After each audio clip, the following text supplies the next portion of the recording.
ایک سوال یہ ہے کہ پہلے مجتہد نے کس کی تقلید کی؟ اعوذ باللہ من الشیطان الرجیم بسم اللہ الرحمن الرحیم الحمد للہ والصلاۃ والسلام علی اللہم ارزقنا الہدى وارزقنا التقوی۔ اچھا سوال ہے کہ پہلے مجتہد نے کس کی تقلید کی؟ دیکھیں میں آپ کی خدمت میں پہلے یہ واضح کر دوں کہ مثلا اجتہاد کا مفہوم تو آپ سب کے لیے واضح ہے کہ اجتہاد کا مطلب اسلام سے، قرآن سے، احادیث سے، ائمہ کے اقوال سے کیا نام احکام شرعی کو حاصل ہے۔ ائمہ علیہ السلام کے زمانے میں جو لوگ آتے تھے، جو سلسلہ آج کا اجتہاد کا ہے کہ مثال کے طور پہ 10 چیزوں پہ جب تک تحقیق نہ ہو جائے اس وقت تک آدمی مجتہد نہیں بن سکتا، یا مثلا ایک حکم کو اگر ثابت کرنا چاہتا ہے 1000 چیزوں کی اس کی تحقیق کرنی ہوگی، اس کے بعد حدیث، روایت ہے، بلاغت، عربی، یہ ساری چیزیں۔ ائمہ علیہ السلام کے زمانے میں ایک شخص آتا تھا، دو طرح کے لوگ ہوتے تھے۔ کچھ لوگ وہ ہوتے تھے جو ائمہ علیہ السلام کے شاگرد ہوا کرتے تھے، کچھ لوگ وہ ہوتے تھے جو شاگرد نہیں ہوتے تو ان کو اپنی زندگی کے روزمرہ کے مسائل آ کے پوچھنا ہوا کرتے تھے، ائمہ سے آ کے وہ سوالات کرتے تھے۔ آج کے زمانے میں بھی ہوتے ہیں ہر طرح کے لوگ، کچھ لوگ اسکالرز ہوتے ہیں، کچھ لوگ مثلا پڑھے لکھے ہوتے ہیں، ایک دانشور طبقہ ہوتا ہے، ایک عام انسان کا طبقہ ہوتا ہے۔ ائمہ علیہ السلام کے زمانے میں مثلا مدینہ میں 4000 لوگ یا 9000 لوگ امام صادق علیہ السلام کے شاگرد تھے، تو ایسا نہیں تھا کہ سارا مدینہ شاگرد تھا، بلکہ وہاں عام لوگ بھی تھے، اپنی زندگی بہت سے دوسرے کام بھی تھے ان کے۔ تو وہ لوگ جو شاگرد ہیں ائمہ علیہ السلام کی، ان کی تربیت دوسرے طریقے سے ہوتی تھی، اور جو عام لوگ ہیں ان کو سوال جواب دوسرے طریقے کا ہوتا تھا۔ یا آج بھی ہوتا ہے، مثال کے طور پر آپ کسی اسکالر سے کچھ پوچھنے جائیے تو اپنے اسٹوڈنٹ کو دوسری طرح ایکسپلین کرتا ہے، ایک عام آدمی کو دوسری طرح ایکسپلین کرتا ہے۔ تو ائمہ علیہ السلام کے مثلا دور میں جو لوگ ائمہ سے احکام حاصل کرتے تھے، وہ لوگ جو شاگرد تھے خاص، تو ان کو باقاعدہ ائمہ علینا القاء الاصول وعلیکم باستنباط الفروع، یہ خاص اسکالر سے کہہ رہے ہیں۔ امام صادق علیہ السلام یا 6 امام، 7ویں امام سے بھی حدیث ہے، 8ویں امام سے بھی اس طرح کی حدیثیں ہیں کہ ہم پر فریضہ یہ ہے کہ ہم تمہارے سامنے اصول پیش کریں، مثلا کچھ کلی باتیں پیش کریں، کچھ کیس پیش کریں، اب ان کیس کے ذریعے تم اپنے چھوٹے چھوٹے احکام، زندگی کے روزمرہ کے احکام کو حل کریں۔ یہ امام کس سے کہہ رہے ہیں؟ ایک عام آدمی سے کہہ رہے ہیں، ایک عام آدمی سے نہیں کہہ سکتے، ایک عام آدمی کے پاس اتنی فکر نہیں، اتنی سوچ نہیں، یہ امام اپنے خاص شاگردوں سے کہہ رہے ہیں۔ یعنی خود اپنے زمانے میں بھی ائمہ علیہ السلام اپنے شاگردوں کے اندر یہ صلاحیت پیدا کرتے تھے کہ وہ ائمہ کے اقوال میں اجتہاد کرتے تھے۔ تو اجتہاد کا سلسلہ جو تھا امام علیہ السلام کے زمانے میں جو تھا، لوگ آتے تھے امام سے جو سوال کرتے تھے، عام انسان مجتہد بن کے نہیں آتا، لیکن جو خاص شاگرد تھے وہ امام کی اطاعت کرتے تھے۔ میں یہ بھی عرض کرتا چلوں کہ امام مجتہد نہیں ہوتا، امام جو ہے وہ شارع ہوتا ہے، یعنی شریعت بیان کرنے والا۔ مجتہد اس شخص کو کہتے ہیں جو شریعت سے اپنے احکام کو حاصل کرتا ہے، وہ امام کے اور معصوم کے اقوال میں تحقیق کر کے حکم کو نکالتا ہے۔ امام اجتہاد نہیں کرتا ہے، کیونکہ مجتہد خطا بھی کر سکتا ہے، مجتہد صحیح حکم بھی بتا سکتا ہے۔ امام مجتہد نہیں ہوتا، امام کا علم لدنی سے تعلق ہوتا ہے، امام منبع وحی سے اس کا تعلق ہوتا ہے، وہ خدا معلم خدا ہوتا ہے معصوم کا، الہام کے ذریعے امام تک احکام پہنچتا ہے، وہ رسول کے اقوال کو نقل کرتے ہیں، امام مجتہد نہیں ہوتا۔ یہ بات کلیئر ہے۔ لیکن ائمہ علیہ السلام کے پاس جو عوام آتے تھے، امام سادہ سے 2-4 جواب دیتے تھے۔ تم کو مثال کے طور پہ امام صادق کے پاس ایک شخص آیا، وہ آ کے کہتا ہے کہ ابن رسول اللہ، میں جب بھی حاجت کے لیے جاتا ہوں، اب آج جیسا مثال کے طور پہ بلڈنگوں میں انتظام ہے واش روم وغیرہ کا، پہلے تو انتظام نہیں تھا، لوگ اسی کھیت پہ جاتے تھے یا مثال کے طور پہ جنگلوں میں جاتے تھے۔ وہ کہتا ہے ہم جب بھی جاتے ہیں ہمیں شک ہوتا ہے، مثلا کہیں ہمیں استنجے کا، یا مثال کے طور پہ ہمارے چھینٹ تو نہیں آ گئی ہے۔ امام صادق علیہ السلام نے کہا کہ دیکھو اگر تمہیں شک ہوتا ہے تو استنجا کرنے سے جانے سے پہلے تم اپنے کپڑے پہ تھوڑا پانی چھینکیے، تاکہ وہاں جا کے جب واپس آؤ تو تمہیں شک نہ ہو، جب شک بھی ہے تو کہو کہ بھائی پانی ہے جو ہم نے چھینٹا اپنے پیجامے پہ مارا، تاکہ دل کا وسوسہ تمہارا دور ہو جائے۔ یہ ایک عام آدمی کو امام بتا رہے ہیں۔ کس کو بتا رہے ہیں؟ ایک عام آدمی کو جینے کا سلیقہ بتا رہے ہیں، زندگی میں پریشانیوں سے بچ سکے۔ مثال کے طور پہ ایک آدمی وضو میں شک کرتا ہے، امام نے کہا کہ اگر تم کو بار بار شک ہوتا ہے تو اپنے شک کا اعتبار کرنا چھوڑو۔ لیکن اپنے شاگردوں سے کیا کہتے ہیں؟ شاگردوں کو اصول بیان کرتے ہیں۔ مثال کے طور پہ فرض کیجئے ابقاء ما کان، ایک قانون ہے علم اصول کا، ٹھیک ہے، کہ مثال کے جب بھی انسان کو کسی موضوع پہ شک ہو، وہ کرے کہ میں ابقاء ما کان، کہ جو حالت اس کی پہلے تھی اسی حالت پہ باقی رہے۔ مثلا ہم نے وضو کیا تھا، اب ہمیں شک ہے میرا وضو ٹوٹا ہے کہ نہیں ٹوٹا ہے، معصوم کہتے ہیں یہاں ابقاء ما کان پہ عمل کرو۔ ابقاء ما کان یعنی استصحاب پہ عمل کرو، تم کو پہلے جو یقین تھا اسی یقین پہ بھی عمل کرو۔ یہ کس سے کہہ رہے ہیں امام؟ استصحاب کا قانون اپنے شاگرد کو بتا رہے ہیں، علمی حلقے سے خطاب کر رہے ہیں۔ تو ائمہ علیہ السلام کے زمانے میں جو لوگ شاگرد ہوا کرتے تھے، وہ لوگ ائمہ کے اقوال میں اجتہاد کرتے تھے۔ اجتہاد کے دوران وہ ائمہ سے اطاعت بھی کرتے تھے، ائمہ کی اطاعت کرتے تھے، ائمہ کے احکام پہ عمل کرتے تھے۔ اب یہ سلسلہ آگے بڑھا، مثال کے طور پہ امام زمانے کا جب زمانہ آیا، امام نے اپنے 4 خاص شاگردوں کی تربیت کی، یا مثال کے نواب اربعہ، تو یہ کے بعد دیگر سلسلہ یہ خاص لوگ تھے کہ جو براہ راست گویا امام کی بارگاہ میں پلے تھے، امام کی بارگاہ علمی تربیت ہوئی تھی، ایسے افراد کی روحانی تربیت ہوئی تھی۔ اب امام نے کہا یہ میرے شاگرد ہیں، یہ میرے ریپرزنٹیٹیو ہیں، تم ان سے مراجعہ کرو۔ یہ لوگ کون تھے؟ انہوں نے اپنے احکام کو ائمہ سے حاصل کیا اور ائمہ کی بارگاہ میں تربیت کی، ان کی بارگاہ میں اجتہاد کیا۔ اجتہاد کا سلسلہ کوئی جدید سلسلہ نہیں ہے کہ مثال کے طور پہ کوئی کہے کہ چھٹی مثلا صدی سے شروع ہوا یا غیبت کے بعد سے شروع ہوا۔ ائمہ کے زمانے میں جو شاگرد تھے وہ بھی اجتہاد کرتے تھے، لیکن ان کے اجتہاد کی خاصیت یہ تھی کہ وہ کوئی بھی نظریہ فوراً قائم نہیں کر لیتے، اگر کسی نتیجے تک پہنچتے تھے امام کے پاس جاتے تھے، یبنا رسول اللہ آپ کا کیا نظریہ ہے، میں اس مقام تک پہنچا ہوں۔ امام نے کہا، کبھی اگر غلط ہوتا تھا تو اس کی اصلاح کر دیتے، اگر صحیح ہوتا تھا تو کہتے تھے کہ یہ تمہارا نظریہ صحیح ہے، جس کو آج حدیثوں میں عرض العقائد بھی کہتے ہیں۔ بہت سے لوگ گزشتہ علماء اپنے عقائد لکھ کے لے جاتے تھے یا مثال کے طور پہ امام کی بارگاہ میں جا کے پیش کرتے تھے کہ مولا میرا یہ عقیدہ ہے، خدا کے سلسلے میں، قیامت کے سلسلے میں، امامت کے سلسلے میں، شریعت کے سلسلے میں۔ اگر کوئی اصلاح کی ضرورت ہوتی تھی امام اس کی اصلاح کرتے تھے، کوئی غلطی ہوتی تھی اس کی اصلاح کرتے تھے، اگر کوئی صحیح نظریہ ہوتا تھا اس کو امضا کر دیتے تھے، تقریر کر دیتے تھے، تائید کر دیتے تھے۔ یہی حال ائمہ علیہ السلام کے شاگردوں کا تھا، وہ ائمہ کی بارگاہ میں ائمہ کے اقوال میں جو اصول پیش کرتے تھے، علینا القاء الاصول وعلیکم باستنباط الفروع، ہمارا فریضہ ہم اصول تمہارے ہاتھ میں دیں، جزئی مسائل کو تم خود استنباط کرو۔ اب جو مجتہدین شاگرد ائمہ علیہ السلام کے اجتہاد کرتے تھے وہ ائمہ کے پاس لے کے جاتے تھے کہ امام ہم نے آپ کے اقوال سے یہ سمجھا، ہماری بات صحیح ہے یا غلط؟ اگر غلط ہوتا تھا تو امام اس کی اصلاح کرتے تھے، اگر صحیح ہوتا تھا اس کا نظریہ تو امام اس کی تائید کر دیتے تھے۔ تو یہ کوئی جدید سلسلہ نہیں ہے۔ اب آئیے مجتہد مثال کے طور پہ، تو اب سوال یہ کہ پہلا مجتہد کون تھا؟ تو پہلا مجتہد وہی ائمہ کے شاگردوں کے زمانے سے، پھر پہلے اور دوسرے مجتہد کا سوال نہیں ہوتا۔ جتنے بھی مثلا جناب ہشام بن حکم علم کلام میں مجتہد تھے، امام صادق علیہ السلام لوگوں سے کہتے تھے کہ جس نے ہشام بن حکم کو شکست دے دی علم کلام میں گویا اس نے مجھے شکست دے دی، جس نے ہشام بن حکم کے ساتھ کو زیر کر دیا اس نے گویا مجھے زیر کر دیا۔ یہ کون تھے ہشام بن حکم؟ ہشام بن حکم امام کے شاگرد تھے، کس سبجیکٹ میں شاگرد تھے؟ علم کلام کے ایکسپرٹ تھے، علم کلام میں مجتہد تھے۔ یہ وہ مجتہد ہے جس نے کس سے اجتہاد سیکھا؟ سلیقہ، ہاں طریقہ اجتہاد کا۔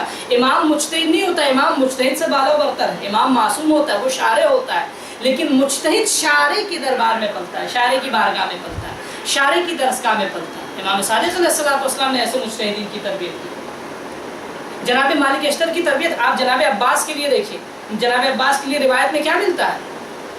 چوتھے امام کی حدیث ہے، چوتھے امام کا قول ہے، فقیہ کہا جناب عباس کو، رجل فقیہ رحم اللہ عمی العباس کان نافذ البصیرہ۔ فقیہ کا لفظ آپ رجال کی کتابوں میں جا کے دیکھیں، جناب عباس کے لیے فقیہ کا لفظ، جناب عباس معصوم سے کم نہیں ہے، لیکن کون سی یعنی آپ، لیکن وہ اسمت جو امام حسین علیہ السلام جو امام معصوم ہے، جناب عباس کے پاس امامت نہیں تھی، لیکن آپ کہاں تربیت پائی تھی جناب عباس نے؟ مولا کائنات کی آغوش میں تربیت پائی تھی، جناب امام حسین کی آغوش میں گویا تربیت پائی جناب عباس نے۔ گویا جناب امام حسین جناب عباس کے آقا، استاد، معلم، مربی، جناب عباس کی تربیت کی امام حسین نے۔ جناب عباس نے فقیہ کا لفظ استعمال ہوا، یہ کون سے فقیہ؟ ہمارے آج جیسا فقیہ؟ اصلا کوئی مقایسہ نہیں ہے، کبھی کوئی مقایسہ بھی نہ کرے۔ جناب عباس کا مقام جو ہے اصلا کوئی مقایسہ، کوئی مماثلت نہیں کی جا سکتی، لیکن ایسی ذات ہے کہ جو معصوم کی بارگاہ میں پلے۔ تو آج جو فقیہ کا لفظ استعمال ہوتا ہے یہ بہت پرانی اصطلاح ہے، کوئی جدید لفظ نہیں ہے، لیکن مثال کے طور پہ آپ دیکھیں نور ہوتا ہے، کوئی 0 واٹ کا نور ہوتا ہے، کوئی 10 واٹ کا ہوتا ہے، کوئی 100 واٹ کا ہوتا ہے، کوئی 1000 واٹ کا ہوتا ہے، ٹھیک ہے؟ نور میں فرق ہوتا ہے کہ نہیں؟ اب آپ کہیے مثال کے طور پہ یہ جو 0 واٹ کا نور ہے اس کو نور نہ کہیے، یہ جو 10 واٹ کا نور ہے اس کو نور نہ کہیے، آپ نور کہیں گے، لیکن کیا نور تو سب ہے، لیکن نور کے مراتب میں فرق پایا جاتا ہے۔ فقیہ تو بہت سے ہیں لیکن فقیہ کے مراتب میں فرق پایا جاتا ہے۔ ایک فقیہ جناب عباس کوئی مقایسہ نہیں، ایک فقیہ کوئی عام انسان جو پڑھ لکھ کے تحقیق کر کے جستجو کر کے، ایک معصوم کی بارگاہ میں پلنے والا شخص، اس کی فقاہت ایک عام دوسرے مجتہد کی فقاہت سے زمین و آسمان کا فرق ہے۔ تو اب یہ مجتہد کا لفظ جو اجتہاد کا سلسلہ ائمہ کے زمانے میں بھی تھا، امام معصوم تھا، امام معصوم ہے، امام مجتہد نہیں ہوتا، یہ میں کلیئر کر دوں، امام مجتہد نہیں، وہ شارع ہے، لیکن مجتہد وہ شخص ہوتا ہے جو امام کے اقوال میں، قرآنی آیات میں، احادیث میں تحقیق کر کے، اب چاہے وہ امام کے سامنے ہو یا امام کی غیبت میں. تو یہ اجتہاد کا سلسلہ کب سے جاری ہوا؟ خدا ائمہ علیہ الصلوۃ والسلام کے دور سے. جو پہلے وہ مجتہد جو خاص شاگرد تھے جناب ہشام بن حکم، اب میں آپ سے سوال کروں گا، یہ مجتہد تھے علم کلام کے؟ معصوم تو نہیں تھے، امام صادق علیہ السلام تو نہیں تھے، علم کلام کے مجتہد تھے. لیکن جناب زرارہ بن عیون امام کے خاص شاگرد مجتہد تھے، لیکن یہ وہ مجتہد تھے کہ جو امام کے خاص شاگرد تھے، جن کی تربیت امام نے کی. مجتہد اس کو کہتے ہیں جو احکام کو سمجھ سکے، درک کر سکے، شریعت سے احکام کو نکال سکے. ایک عام آدمی ہے وہ مثال کے طور پہ کتابوں کو پڑھ کے یہ سلیقہ اپنے اندر لے کر آتا ہے. ایک شخص خود امام کی بارگاہ میں بیٹھ کے، امام کے آغوش علم میں بیٹھ کے تربیت پا کے اس مرحلے تک پہنچتا ہے. تو یہ سوال بالکل ذہن کو خراب نہیں کرے. مثال کے طور پہ کہ وہ پہلا مجتہد جو تھا وہ کس کی تقلید کرتا تھا؟ پہلے مجتہد جو تھے وہ امام کی اطاعت کرتے تھے، کیونکہ امام کی تقلید نہیں ہوتی. تقلید کس کی ہوتی ہے؟ مجتہد کی ہوتی ہے. امام کی اطاعت ہوتی ہے. وہ امام کے مطیع تھے، فرما بردار تھے. لیکن جیسے ایک شاگرد اپنے مثال کے طور پر استاد کے پاس جاتا ہے، اگر استاد نے کہا یہ پڑھو، اس کو یہ لکھو، تو جو ہونہار شاگرد ہوتا ہے وہ پوچھتا ہے کہ استاد یہ کیوں ہے، کیا دلیل ہے، اس کی کیا وجہ ہے.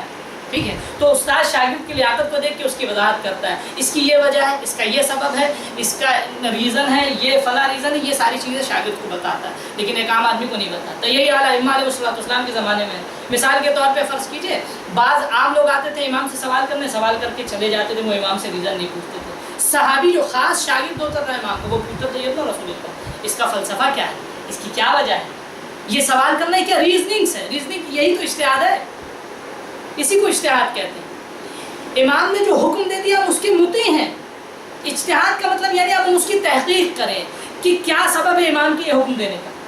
بہت سے ایسے احکام ہیں جن کا فلسفہ لوگ سمجھ سکتے تھے، حتیٰ خاص شاگرد امام نے ان کو بتا دیا. بہت سی ایسی چیزیں ہیں کہ جس کا فلسفہ لوگ نہیں سمجھ سکتے تھے، امام نے نہیں بتایا. امام نے کہا بس اس کو اسی طرح مان. لیکن عوام میں بھی یہی تھا. لیکن جو خاص شاگرد ہوا کرتے تھے وہ امام کی باتوں میں تحقیق کرتے تھے. امام نے ایک کلی قاعدہ بتا دیا. مثال کے طور پہ فرض کیجئے امام نے قاعدہ دے دیا کہ جب بھی تم کو شک ہو تو اپنی ماضی کی حالت پہ برقرار رہو. تم کو شک ہے وضو کے بارے میں، امام نے ایک موضوع کے سلسلے میں بتا دیا، ایک کلی قانون کہ ابقاء ما کان، جب بھی تمہیں شک ہو تم اپنے یقین پہ عمل کرنا جب تک تم کو تمہارا یقین بدل نہ جائے. اب وضو میں ہم کو شک ہوا ہم یہی کام کریں گے، ہم کو غسل میں شک ہوا ہم یہی کام کریں گے.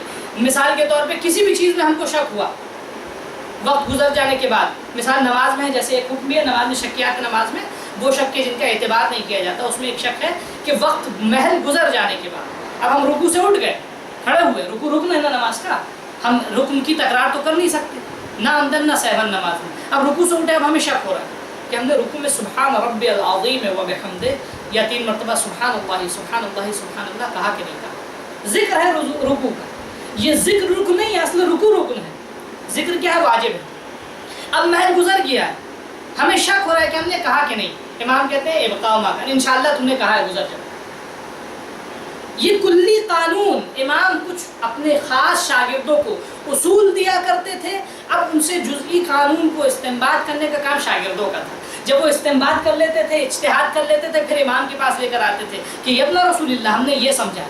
البتہ ایک بات میں اور یہ واضح کرتا چلوں کہ دیکھیں اجتہاد معصوم کے مقابل میں نہیں ہو سکتا. یعنی اگر کوئی کہے کہ قال الصادق، امام صادق علیہ السلام کا قول یہ ہے، میرا قول یہ ہے، اگر کوئی یہ کہتا ہے باطل. مثال کے طور پہ قصہ مشہور ہے، اللہ علیہ حقیقت ہے، صحیح ہے غلط ہے یہ کہنے والے کے ذمہ ہے. میں نقل کروں صرف بات کو کلیئر کرنے کے لیے. کسی نے جا کے مثلا ابو حنیفہ سے پوچھا، مشہور ہے، میں نے البتہ اس کی تحقیق نہیں کی، مشہور کسی نے پوچھا کہ سجدے میں آپ کا کیا حکم ہے، ہم آنکھوں کو بند کریں یا آنکھوں کو کھولیں؟ تو انہوں نے کہا کہ جا کے دیکھو اب عبداللہ صادق کیا کرتے ہیں.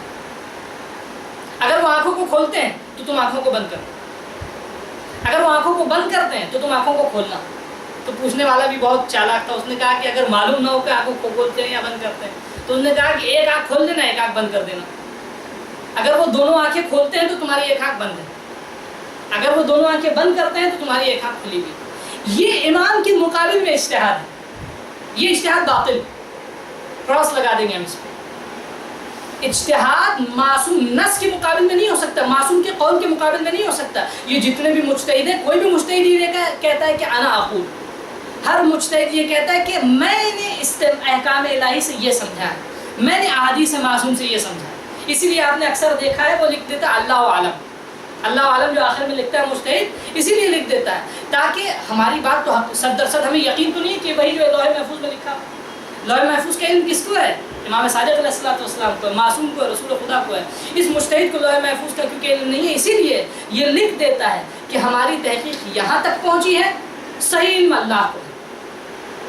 اگر معصوم آ جائے تو معصوم یہ نہیں کہے کہ اللہ عالم، کسی بھی معصوم نے نہیں کہا حکم کو بیان کرتے ہوئے، کیونکہ معصوم علم خدائی کو بیان کرتا ہے، ٹھیک ہے؟ تو مجتہد، اچھا اسی لیے حدیث میں بھی ہے کہ مجتہد اگر تحقیق کرتا ہے تو اس کو تحقیق کر کے دو حال ہے، یا صحیح نتیجے تک پہنچا یا نتیجے تک نہیں پہنچا۔ یہی حال ڈاکٹر کا ہے، پی ایچ ڈی کے ڈاکٹر نے صحیح نتیجے تک اس کی تحقیق پہنچی، علاج کیا کسی کا، آپریشن کیا، صحیح نکلا